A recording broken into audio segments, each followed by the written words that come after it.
പ്രിയപ്പെട്ട സുഹൃത്തുക്കളെ, ഡോക്ടർ എഹിയ പറക്കപ്പട്ടിയുമായിട്ടുള്ള അഭിമുഖത്തിന്റെ മൂന്നാമത്തെ ഭാഗമാണ് ഈ വീഡിയോ. രണ്ടാമത്തെ ഭാഗം കാണാൻ നിങ്ങൾ ഇവിടെ കൊടുത്തിട്ടുണ്ടതിൽ ലിങ്കിൽ ക്ലിക്ക് ചെയ്തത് കാണുക. ഈ വീഡിയോ പൂർണ്ണമായി കണ്ട ശേഷം നിങ്ങളുടെ അഭിപ്രായങ്ങളും നിർദ്ദേശങ്ങളും താഴെ എഴുതുക. തുടർന്നുള്ള ഭാഗം ലഭിക്കുന്നതിന് നിങ്ങളുടെ ഈ ചാനൽ സബ്സ്ക്രൈബ് ചെയ്യാനും ബെല്ലൈക്കൺ അമർത്താനും മറക്കരുത്. നമുക്ക് അഭിമുഖത്തിലേക്ക് കടക്കാം. ഒരു സിസേറിയൻ വേണ്ടി വന്നോ, ഒരു കോംപ്ലിക്കേറ്റഡ് ലേബർ വേണ്ടി വന്നോ, ഹോമിയോപ്പതിക്കാർ കത്തിയും കൊള്ളുകൊണ്ട് നിൽക്കാറില്ല. അവര് ഉടനെ തന്നെ ഗൈനക്കോളജി നല്ല ആശുപത്രിയിൽ പോയി നല്ല ഗൈനക്കോളജി കണ്ട് സിസേറിയൻ ഒഴിവാക്കാൻ പറ്റും. ഈ പറയുന്ന യൂട്രസ് ഡയലേറ്റ് ചെയ്യാനുള്ള മരുന്നുകൾ നമുക്ക് കൊടുത്തിട്ട് സിസേറിയൻ ഒഴിവാക്കാൻ പറ്റും, പിത്താശയക്കാരെ ഒഴിവാക്കാൻ പറ്റും. അവൈലബിൾ ആണ്, പല മാഗസിൻസിലും പബ്ലിഷ് ചെയ്ത് വന്നിട്ടുണ്ട്. അവരുപയോഗിച്ചിരുന്ന ഈ കുത്തിവയ്പ്പിനകത്ത് ഒരുപാട് രാസപദാർത്ഥങ്ങൾ ഉണ്ടായിരുന്നെന്നും. അടുത്തൊരു വാദം എന്ന് പറഞ്ഞു കഴിഞ്ഞാല്, ഇപ്പോ പെട്ടെന്നൊരു ആക്സിഡന്റ് അല്ലെങ്കിൽ ഇതുപോലെ മറ്റു കാര്യങ്ങൾ വന്നാൽ നേരത്തെ നമുക്ക് അതിനുള്ള സൗകര്യങ്ങളില്ലായിരുന്നു. ഒരു സർജറി വേണ്ടി വന്നു, ഒന്ന് പ്ലാസ്റ്റർ വേണ്ടി വന്നു, അല്ലെങ്കിൽ അതുപോലെ ഒരു അവയവം മാറ്റി വെക്കേണ്ട ഒരു സാഹചര്യം വന്നു. അത്തരത്തിലുള്ള കാര്യങ്ങൾ സത്യത്തിൽ ഇപ്പോ എനിക്ക് തോന്നുന്നു അതിന് ആധുനിക വൈദ്യശാസ്ത്രം എന്ന് പറയുന്ന ഈ ശാസ്ത്രം വളരെ യൂസ്ഫുൾ ആണ്. അങ്ങനെയാണെങ്കിൽ അത്തരത്തിലുള്ള എന്തെങ്കിലും ഒരു സാഹചര്യം വന്നു കഴിഞ്ഞാൽ നിങ്ങളുടെ ഹോമിയോപ്പതി അതിനെ കവർ ചെയ്ത് പോകുമോ എന്നാണ് ചോദിക്കുന്നത്. ഒരു ചോദ്യം, അതായത് നിങ്ങൾ എമർജൻസി സിറ്റുവേഷൻസ് നിങ്ങൾ എന്താണ് ചെയ്യുക? ഇല്ല, ഒരിക്കലും ഹോമിയോപ്പതിക്കാർ ഇപ്പൊ ഒരു പല്ലെടുക്കേണ്ടി വന്നു കഴിഞ്ഞു കഴിഞ്ഞാൽ ഹോമിയോപ്പതിക്കാർ പല്ലെടുക്കാൻ നിൽക്കില്ലല്ലോ. ഉടനെ തന്നെ ഡെന്റിസ്റ്റ് എടുത്ത് പറഞ്ഞാൽ പല്ലെടുക്കാനല്ലേ പറയുന്നേ. ഒരു സിസേറിയൻ വേണ്ടി വന്നോ, ഒരു കോംപ്ലിക്കേറ്റഡ് ലേബർ വേണ്ടി വന്നോ, ഹോമിയോപ്പതിക്കാർ കത്തിയും കൊള്ളുകൊണ്ട് നിൽക്കാറില്ല. അവര് ഉടനെ തന്നെ ഗൈനക്കോളജി നല്ല ആശുപത്രിയിൽ പോയി നല്ല ഗൈനക്കോളജി കണ്ട് സിസേറിയൻ ചെയ്യണമെന്ന് തന്നെയാണ് അഡ്വൈസ് ചെയ്യുന്നത്. അതാണല്ലോ ഡോക്ടറുടെ ഡ്യൂട്ടി. ഡോക്ടർ എന്ന് പറയുന്നത് ഈ ഒരു പ്രിവെന്റീവ് ഓഫീസറും കൂടിയാണ്. രോഗം വരാതെ നോക്കുക എന്നുള്ളതും മരുന്ന് കൊടുക്കുന്നതോടൊപ്പം കോംപ്ലിക്കേഷൻസ് ഒഴിവാക്കാനുള്ള പരിശ്രമം ഡോക്ടറിൽ നിന്നുണ്ടാകണം. അപ്പൊ ഇതല്ല എമർജൻസി സിറ്റുവേഷൻസ് ആണ്. എമർജൻസി സിറ്റുവേഷൻ എന്ന് പറയുന്നത് നമ്മൾ നാട്ടിലോട്ട് ഇറങ്ങിയിട്ട് ഒരു 100 പേരെ വിളിക്കുക, 100 രോഗികളെ വിളിക്കുക.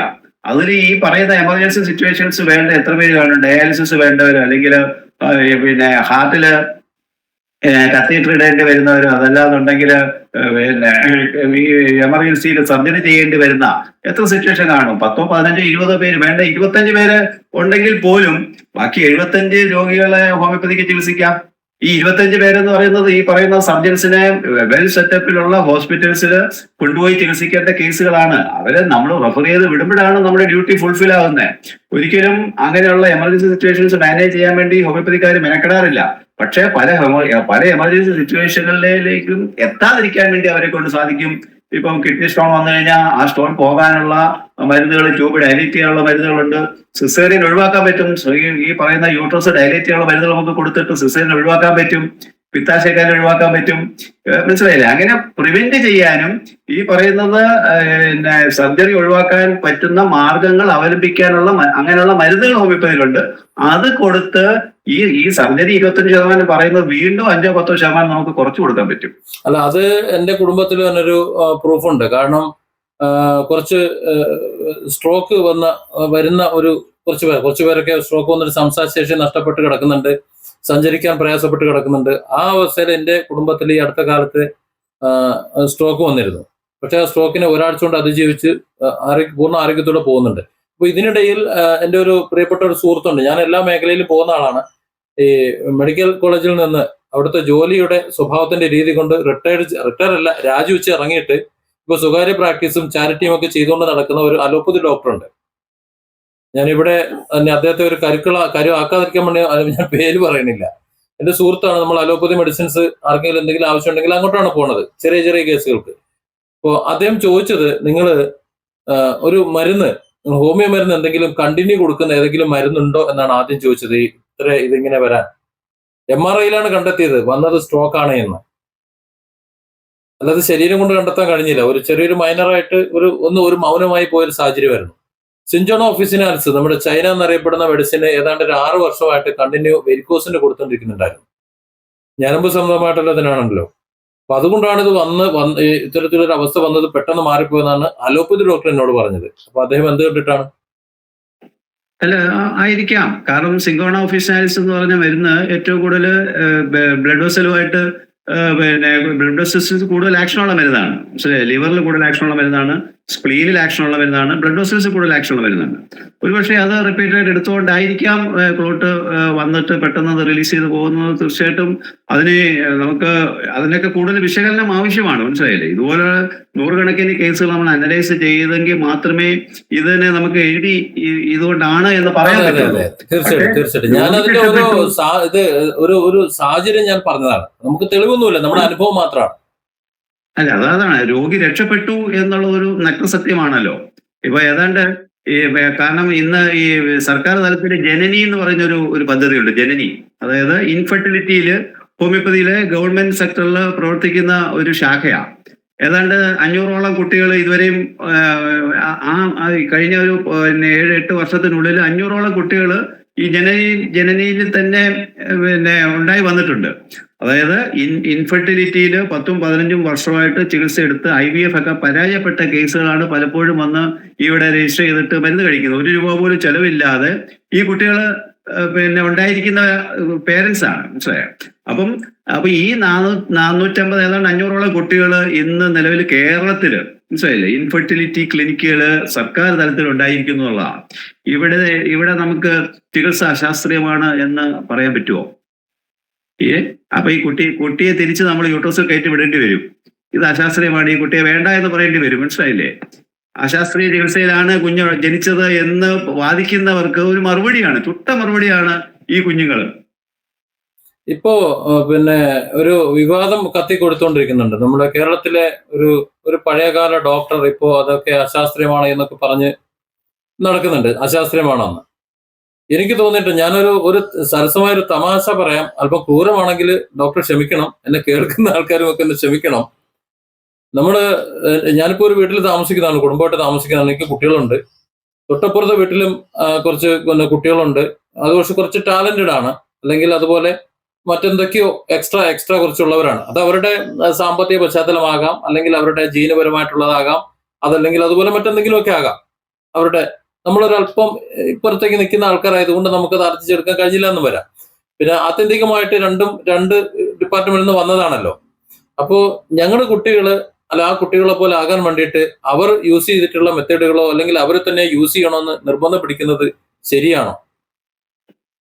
അത് അങ്ങനെയാണ് എനിക്ക് ചിലർ ഇങ്ങനെ ചോദിക്കുന്നത് എനിക്ക് മനസ്സിലായിട്ടുള്ളത്. അതായത് നമുക്ക് അത്തരത്തിലുള്ള കുട്ടികൾ ഉണ്ടായി വരാൻ വേണ്ടി അവരെ യൂസ് ചെയ്യണം എന്നാണ് ഇവിടെ പറയുന്നത്. അതാണ് ശാസ്ത്രീയം, അതുകൊണ്ട് അത് യൂസ് ചെയ്യണമെന്ന് പറയുന്നതിനോട് ഞാൻ യോജിക്കുന്നില്ല. എന്താണ് ഡോക്ടറുടെ അഭിപ്രായം എന്ന് പറഞ്ഞാൽ കൊള്ളാം. അല്പം ക്രൂരമാണെന്ന് അറിയാം, ക്ഷമിക്കുക. അതിന് ഞാൻ ഉത്തരം നൽകുന്നത് ഈ പറഞ്ഞ ഇവരുടെ ശാസ്ത്രവാദികൾക്ക് ചിലപ്പോൾ അത് ദഹിച്ചെന്ന് വരത്തില്ല. അപ്പൊ അത് ജനങ്ങൾ തന്നെ അതിന് ഉത്തരം നൽകട്ടെ. അല്ല, എന്റെ ഒരു സംശയമാണ്. അതെന്റെ പ്രേക്ഷകരെ എന്റെ കേട്ടോണ്ടിരിക്കുന്നവരിത് മനസ്സിലാക്കുക. കാരണം ഓരോ ഡിപ്പാർട്ട്മെന്റും ഓരോന്നാണ്. അത് അതിന്റെ വഴിയേ പോവുള്ളൂ. അതിന്റെ സ്കെയിൽ കൊണ്ട് അളക്കുക, അതിന്റെ ഇതായിട്ട് അളക്കുക. മറ്റതിനെ കൊണ്ട് അളക്കണമെന്നുണ്ടെങ്കിൽ ഇതും സാധ്യമാകണമല്ലോ. ഇങ്ങനെയൊക്കെ സംഭവിക്കണം എന്ന് കരുതുന്നു. എനിവേ, നമുക്ക് അടുത്ത ചോദ്യത്തിലേക്ക് പോവാം. ഈ അടുത്ത കാലത്ത് കണ്ടുവരുന്നത്, അതായത് 2020 ശേഷം കൂടുതലായിട്ട് കണ്ടുവരുന്നതാണ് കുഴഞ്ഞു വീണ് മരണങ്ങൾ. കാരണങ്ങൾ പലത് പറയുന്നുണ്ട്, ഒരുപാട് കാരണങ്ങൾ പറയുന്നുണ്ട്. അപ്പോൾ ആ കാരണങ്ങളാണോ യഥാർത്ഥ ഈ കുഴഞ്ഞു വീണ് മരണത്തിന്റെ പിന്നിൽ നിന്ന് ഡോക്ടർക്ക് എന്താ അഭിപ്രായം? ഇല്ല, കഴിഞ്ഞ 5 വർഷത്തെ ഡേറ്റാസ് നമ്മൾ പരിശോധിക്കുമ്പോഴത്തേക്ക് നമുക്കറിയാം, കോവിഡ് വന്നതിന് ശേഷമാണ് ഈ കുഴഞ്ഞു വീണ് മരണങ്ങൾ ഇത്രയധികം പുരോഗമിച്ചുകൊണ്ടിരിക്കുന്നത്. മനസ്സിലായില്ലേ? ഈ കഴിഞ്ഞ ആഴ്ച മാതൃഭൂമി ചാനലിൽ ഒരു ഡിസ്കഷൻ ഉണ്ടായിരുന്നു. അതിൽ ഒരു ഡോക്ടർ പറയുന്നുണ്ടായി, 1700 പേരില് ഒരാൾ വെച്ചിട്ട് ഇവിടെ പണ്ട് മുതലേ കുഴഞ്ഞു വീണുകൊണ്ടിരിക്കുകയാണെന്നാ അദ്ദേഹം പറഞ്ഞിരുന്നത്. മനസ്സിലായില്ലേ? നമ്മുടെ കാരണം 10-50 വർഷമായിട്ട് നമ്മൾ ഇവിടെ ജീവിച്ചുകൊണ്ടിരിക്കുന്നു. നമ്മളാരും ഇങ്ങനെ ഈ കോവിഡിന് മുമ്പ് ഇങ്ങനെ കുഴഞ്ഞു വീണ് മരണങ്ങൾ ഇത്രയധികം കണ്ടിട്ടില്ല എന്നുള്ള ഒരു നഗ്ന സത്യമാണ്. ഇപ്പോഴും 30-നും 50-നും ഇടയ്ക്കുള്ള ഒരുപാട് പേര് കുഴഞ്ഞു വീണ് മരിക്കുന്നുണ്ട്. അതിന് ഒരു വിഭാഗം പറയുന്നു കോവിഡ് ആണെന്ന് പറയുന്നു, ഒരു വിഭാഗം പറയുന്നു കോവിഡിന്റെ പ്രതിരോധ മരുന്ന് എടുത്തത് കൊണ്ടാണ് അങ്ങനെ ഉണ്ടായെന്ന് പറയുന്നു. മനസ്സിലായില്ല? പക്ഷേ യൂറോപ്യൻ രാജ്യങ്ങളിലൊക്കെ ഇതുമായിട്ട് ബന്ധപ്പെട്ട് ഒരുപാട് റിസർച്ച് റിപ്പോർട്ടുകൾ ഇപ്പം നമുക്ക് അവൈലബിൾ ആണ്. പല മാഗസിൻസിൽ പബ്ലിഷ് ചെയ്ത് വന്നിട്ടുണ്ട്. അവരുപയോഗിച്ചിരുന്ന ഈ കുത്തിവയ്പ്പിനകത്ത് ഒരുപാട് രാസപദാർത്ഥങ്ങൾ ഉണ്ടായിരുന്നെന്നും MRI ടെക്നോളജിയാണ് അതിനകത്ത് ഉപയോഗിച്ചിരുന്നെന്നും അപ്പം പുതിയ ടെക്നോളജിയാണ് അതിനകത്ത് ഉപയോഗിച്ചത് കൊണ്ടാണ് ഈ പറയുന്ന രീതിയിലുള്ള ക്ലോട്ട് ഫോം ചെയ്യുന്ന രാസപദാർത്ഥങ്ങൾ കൂടുതലായിട്ട് അതിനകത്ത് ഉണ്ടായിരുന്നു എന്നും അങ്ങനെ ത്രോംബോ എംബോളിസമാണ് അതിന് കാരണമെന്നൊക്കെ ഒരുപാട് റിസർച്ച് റിപ്പോർട്ട് വരുന്നുണ്ട്.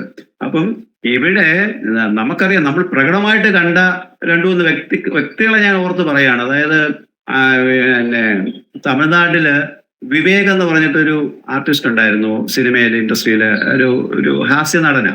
അദ്ദേഹത്തിന് അന്ന് കോവിഡ് വന്നിട്ടില്ല. പക്ഷേ ഈ പറഞ്ഞ ബ്രാൻഡ് അംബാസഡറായിട്ട് ഈ പറയുന്ന കുത്തിവെപ്പിന് ബ്രാൻഡ് അംബാസഡറായിട്ട് തമിഴ്നാട് ഗവൺമെന്റ് പോർട്രേ ചെയ്ത് കൊണ്ടുവന്ന ആളാണ്. അദ്ദേഹം കുത്തിവെപ്പെടുത്ത പിറ്റേ ദിവസം കുഴിഞ്ഞുകൊണ്ട് മരിക്കുകയാണ് ഉണ്ടായത്, മനസ്സിലായില്ലേ? അതുപോലെ തന്നെ ഹോമിയോ കോളേജില് നമ്മുടെ കുറിച്ചി നേമത്തെ വിദ്യാധരരാജ കോളേജ് ഉണ്ട്. അവിടെ ഒരു ഗൈനക്കോളജി ഡിപ്പാർട്ട്മെന്റിലെ ശ്രീലത എന്ന് പറഞ്ഞിട്ടൊരു ഡോക്ടർ ഉണ്ടായിരുന്നു, ജയശ്രീ. അപ്പം അവര് ഈ പറഞ്ഞ ഹസ്ബൻഡ് ഗവൺമെന്റ് പ്രസ്സിൽ ജോലിക്കാരാണ്. ഞാനുമായിട്ട് നിരന്തരം മരണവുമായിട്ട് ബന്ധപ്പെട്ട ഒരുപാട് ഡിസ്കഷൻ നടന്നിട്ടുള്ളതാണ്. അപ്പം ഈ പറഞ്ഞ അന്ന് കോളേജിൽ പഠിപ്പിക്കാൻ കയറണമെന്നുണ്ടെങ്കിൽ ഈ പറഞ്ഞ കുത്തിവെപ്പെടുത്താലേ പഠിപ്പിക്കാൻ പറ്റത്തുള്ളായിരുന്നു. അങ്ങനെ പോയി ക്യൂ നിന്ന് കുത്തിവെപ്പെടുത്തു. പക്ഷേ കുത്തിവെപ്പെടുത്തതിന്റെ പിറ്റേ ദിവസം ആഹാരം കഴിച്ചുകൊണ്ടിരുന്നപ്പോഴത്തേക്ക് പെട്ടെന്ന് മേശയിൽ കുഴഞ്ഞു വീഴുകയാണ് ഉണ്ടായത്. ആശുപത്രി കൊണ്ടുപോയി, അവിടെ എടുക്കാൻ ഒരു പ്രൈവറ്റ് ആശുപത്രി കൊണ്ട് എടുത്തില്ല, മെഡിക്കൽ കോളേജിൽ കൊണ്ടുപോയി. പിറ്റേ ദിവസം ആ ഡോക്ടർ മരിച്ചു. അതുപോലെ ഡെന്റൽ കോളേജില്, പുഷ്പഗിരി ഡെന്റൽ കോളേജില്, അതുപോലെ തന്നെ പരിയാരം ഡെന്റൽ കോളേജിലൊക്കെ രണ്ട് സ്റ്റുഡൻസ് ഇതുപോലെ തന്നെ മരിച്ച ഹിസ്റ്ററി നമുക്കറിയാം.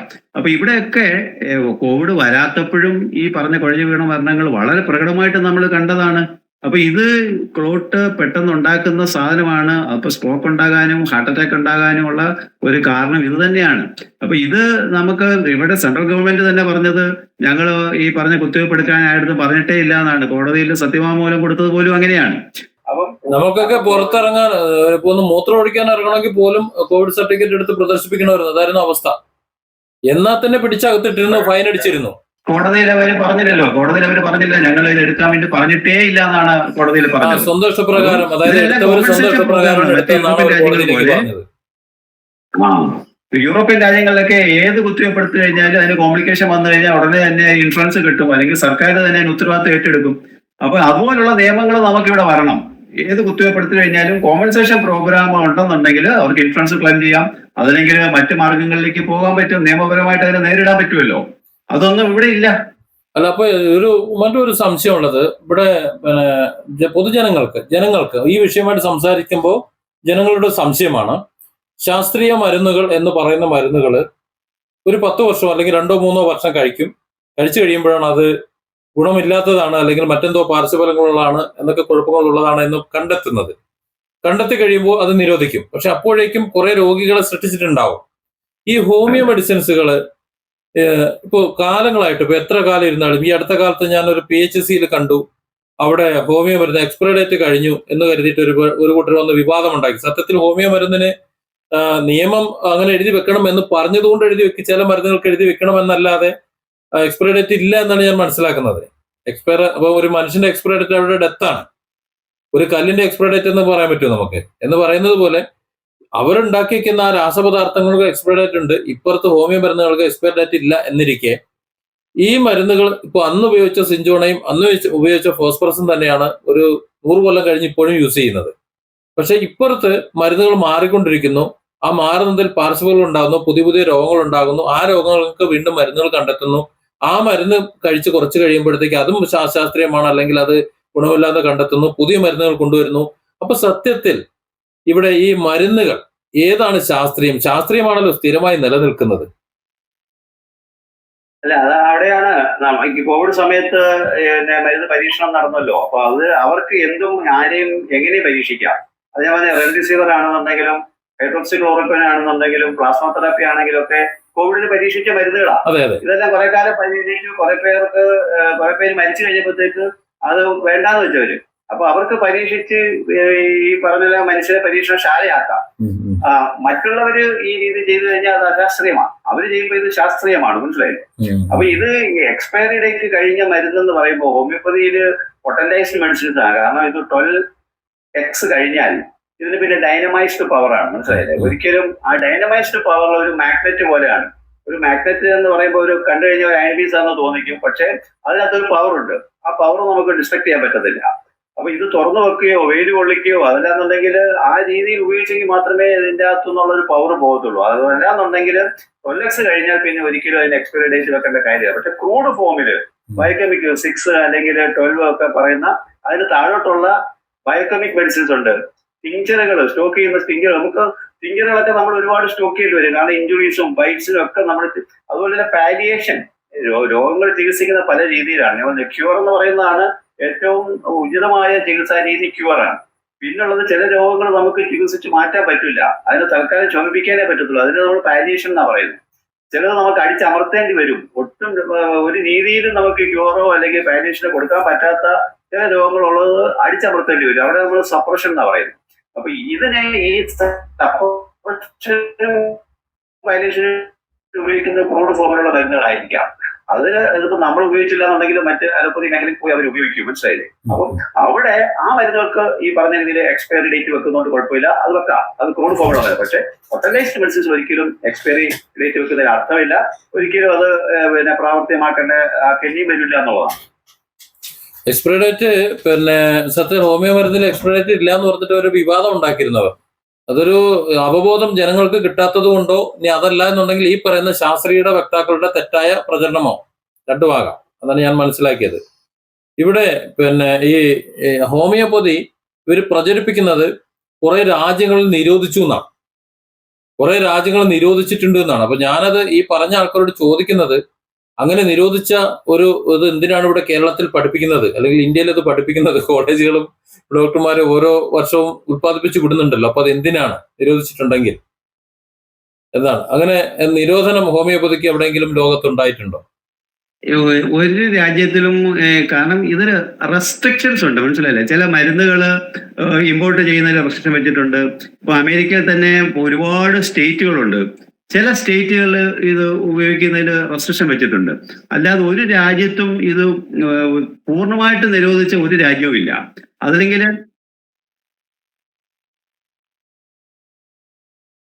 അത് തന്നെ ഈവൻ ഇപ്പൊ UAE-ല് ഇപ്പൊ കഴിഞ്ഞ ആഴ്ചത്തെ ഒരു ന്യൂസ് കണ്ടത്, ഇന്റഗ്രേറ്റീവ് സിസ്റ്റം, അതായത് മറ്റ് മോഡേൺ മെഡിസിന്റെ കൂടെ അലോപ്പതിയുടെ കൂടെ തന്നെ ആയുർവേദവും ഹോമിയോപ്പതിയും ഒരേ കുടക്കീഴിൽ ഉപയോഗിക്കുന്നതിനുള്ള അതിനുവേണ്ടി ഒരു കൗൺസിൽ തന്നെ അവര് പിന്നെ കിങ് റൂളർ ഇപ്പം ഉണ്ടാക്കിയിരിക്കുകയാണ്.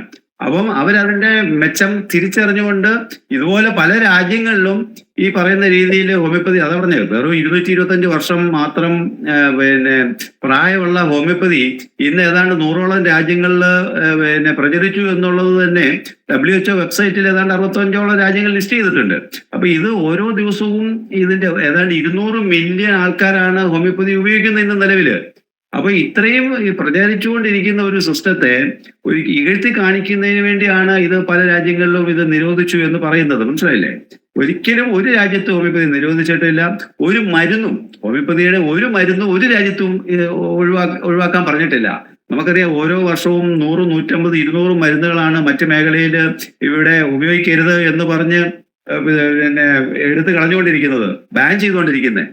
അവിടെ 225 വർഷമായിട്ട് ഏതാണ്ട് 9000-ഓളം ഹോമിയോ മരുന്നുകൾ ഓരോ ദിവസവും പുതിയ പുതിയ മരുന്നുകൾ ആഡ് ചെയ്യുന്നതല്ലാതെ ഒരു മരുന്ന് പോലും വേണ്ട എന്ന് പറയുകയോ അത് ഇന്ന കോംപ്ലിക്കേഷൻസ് ഉണ്ടാക്കുന്നു എന്ന് പറയുകയോ ചെയ്തിട്ടില്ല എന്നുള്ളതാണ് സത്യം. ഹോമിയോ മരുന്നുകൾക്ക് പാർശ്വഫലം ഉണ്ടോ? പാർശ്വഫലം ഞാൻ പറഞ്ഞു, ക്രൂഡ് ഫോമിൽ 12x താഴോട്ടാണ് നിങ്ങൾ മരുന്ന് റിപ്പീറ്റഡ് ആയിട്ട് ഉപയോഗിക്കുന്നതെങ്കിൽ നിങ്ങൾക്ക് പാർശ്വഫലം, അതൊക്കെ ഫിസിയോളജിക്കൽ ആക്ഷൻ ആണ്. അതിനകത്ത് കെമിക്കൽസ് ഉണ്ട്, അതിനകത്ത് കണ്ടൻസ് ഉണ്ട്. 12x കഴിഞ്ഞിട്ടുള്ളത് ഉപയോഗിക്കുമ്പം അതിന്റെ യഥാർത്ഥ അളവിൽ കറക്റ്റ് പൊട്ടൻസിയിൽ കറക്റ്റ് ഡോസിൽ ഉപയോഗിക്കുന്നുണ്ടെങ്കിൽ ഒരു കോംപ്ലിക്കേഷൻസും ഉണ്ടാവില്ല, ഒരു പാർശ്വഫലവും ഉണ്ടാവില്ല. നമ്മൾ സാധാരണ അലോപ്പതി മെഡിസിൻസ് ഉപയോഗിക്കുന്ന പോലെ തന്നെ ഡോക്ടർമാർ പറയുന്നു ഇത്ര നാളത്തേക്ക് ഉപയോഗിക്കാന്ന് പറയുന്നു. ആ മരുന്നിന് എന്തെങ്കിലും സൈഡ് എഫക്ട്സോ മറ്റു കാര്യങ്ങൾ ഉണ്ടെങ്കിൽ മാത്രമേ അത് നമ്മുടെ ശരീരത്തിന് എഫക്ട് ചെയ്യുള്ളൂ. അതേസമയം ആ നിശ്ചിത കോഴ്സ് പൂർത്തിയാക്കിയിട്ട് അവസാനിപ്പിക്കുകയാണെങ്കിൽ ഒരു വിഷയം ഉണ്ടാകുന്നില്ല എന്ന് പറയുന്ന പോലെ. അതെ, മരുന്നിന്റെ നമുക്ക് പറയാൻ പറ്റില്ല, കാരണം മരുന്ന് ഡോക്ടർക്ക് പോലും അറിയില്ല അത് എന്താണ് നിർമ്മിക്കുന്നതെന്ന്. ഈ റെപ്രസെന്റേറ്റീവ് എന്ന് പറയുന്ന കാര്യങ്ങൾ മാത്രമേ അവർക്ക് അറിയുള്ളൂ. അത് കണ്ടിട്ടാണ് അവർ മരുന്ന് കുറിച്ച് കൊടുക്കുന്നത്. ഓരോ മരുന്ന് ഇറക്കുമ്പോഴും ഏതാണ്ട് 10 വർഷത്തോളം കുറെ നിരീക്ഷണങ്ങൾ നടത്തിയതിനു ശേഷം തന്നെയാണ് അവര് മാർക്കറ്റിൽ ഇറക്കുന്നത്. ആകെ ഉണ്ടായിരുന്ന പിന്നെ നിരീക്ഷണങ്ങൾ നടത്താതെ ഇറക്കിയത് ഈ കോവിഡുമായിട്ട് ബന്ധപ്പെട്ടിട്ടുള്ള കുത്തിവയ്പ്പ് മാത്രമാണ്. അതായത് ഹാഫ് കുക്ക്ഡ് റൈസ് ആണെന്ന് കൊടുത്തത്. ഇപ്പോഴും അത് തന്നെയാണ് കൊടുത്തുകൊണ്ടിരിക്കുന്നത്. അന്ന് ഈ പരീക്ഷ നിരീക്ഷണങ്ങൾക്ക് സമയമില്ല, പെട്ടെന്ന് കൊടുക്കണം, പെട്ടെന്ന് കാശുണ്ടാക്കണം എന്ന് പറഞ്ഞിട്ടാണ് അത് അന്ന് അങ്ങനെ ചെയ്തത്. മനസ്സിലായില്ലേ? പകുതി വേവിച്ച ആഹാരമായിട്ടാണ് ഇപ്പോഴും അത് നിലനിൽക്കുന്നത്. അതുകൊണ്ടാണ് ബിൽഗേറ്റ്സിന്റെ ഒരു പ്രഭാഷണം കേട്ടത് ഞാൻ ഓർമ്മ വരികയാണ്. 2005 2020 ഒരു വാക്സിൻ അന്തരീക്ഷത്തിലൂടെ കടന്നു പോകണമെന്നും പുതിയ ഹെൽത്ത് കെയറും പുതിയ വാക്സിനും കൊണ്ട് നമുക്ക് ലോകത്തെ ജനസംഖ്യാ നിരക്ക് വളരെ അധികം കുറച്ചു കൊണ്ടുവരാൻ കഴിയുമെന്ന് ടെഡിൽ അദ്ദേഹം പ്രസംഗിച്ചായിട്ട് എനിക്ക് ഓർക്കുന്നുണ്ട്. ഒരുപാട് മുമ്പാണ്, 2005 അദ്ദേഹത്തിന്റെ പ്രസംഗം ഉണ്ടായിരുന്നത്. കാവ്യ ഫൗണ്ടേഷന്റെ ഒക്കെ ആൾക്കാരാണ് എന്നതുകൊണ്ടാണ് ഞാനത് ഇപ്പോൾ അത് ഓർമ്മിച്ചത്. അതൊക്കെ ദീർഘവീക്ഷണമുള്ള ആൾക്കാരാണ്, നേരത്തെ ഇതെല്ലാം കണ്ടുവച്ചിരുന്നു. അതുകൊണ്ടാണല്ലോ അതാത് സമയങ്ങളിൽ ഇത് ഇംപ്ലിമെന്റ് ചെയ്യാൻ അവർ ശ്രമിക്കുന്നത്. ഇപ്പോ മരണത്തിന് വിട്ടുകൊടുത്തു. ഇപ്പൊ അലോപ്പതി തന്നെ മരണത്തിന് വിട്ടുകൊടുത്തു. ഇനി മരണം മാത്രമേ ഉള്ളൂ, രക്ഷയില്ല, പേ ഇളകി കഴിഞ്ഞു. അത്തരത്തിലുള്ള ആൾക്കാരെ ട്രീറ്റ് ചെയ്യാൻ ഡോക്ടർ തയ്യാറാവുമോ? അത് ഹോമിയോ ഡോക്ടർ അല്ല മരുന്ന് കൊടുത്തത്, അത് വെറ്റിനറി ഡോക്ടർ തന്നെയാണ്. ഈ ഡോക്ടർ ശ്രീകുമാറാണ് അതിന് മരുന്ന് കൊടുത്തത്. അത് മാവേലിക്കരയുള്ള ഒരു വീട്ടിലാണ് ഇത് സംഭവിച്ചത്. രോഗികളെ കൂടുതൽ സൃഷ്ടിക്കാനുള്ള ഒരു ശ്രമത്തിന്റെ ഭാഗമെന്നേ അതിനെ പറയാൻ പറ്റുന്നുള്ളൂ. അല്ലാതെ പിന്നെ ആരോഗ്യം മെച്ചപ്പെടുത്തുന്നതിന് വേണ്ടി അല്ല. Different angles. Don't forget to subscribe and support this channel.